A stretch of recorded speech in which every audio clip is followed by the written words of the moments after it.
Want to build your own mobile app but don't know where to start? Here is the complete Flutter roadmap. First, learn Dart programming. Think of Dart as the language Flutter speaks. Next, set up Flutter. Your development environment is now ready. Then learn widgets. Everything in Flutter is a widget. After that, master UI and material design. Great apps don't just work, they look amazing.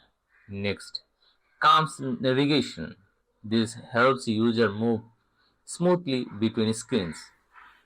Then comes state management.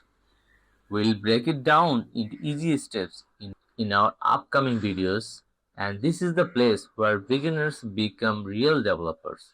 After that, connect APIs and databases. Now your app can talk to the internet and store data. Then learn testing and debugging. Fix problems before users find them. Now build a real world project because knowledge becomes skill only when you build. Finally, deploy your app. Publish it to the Play Store and share it with the world. From zero coding experience to a real app in people's hand. Follow this series and let's build your first Flutter app together.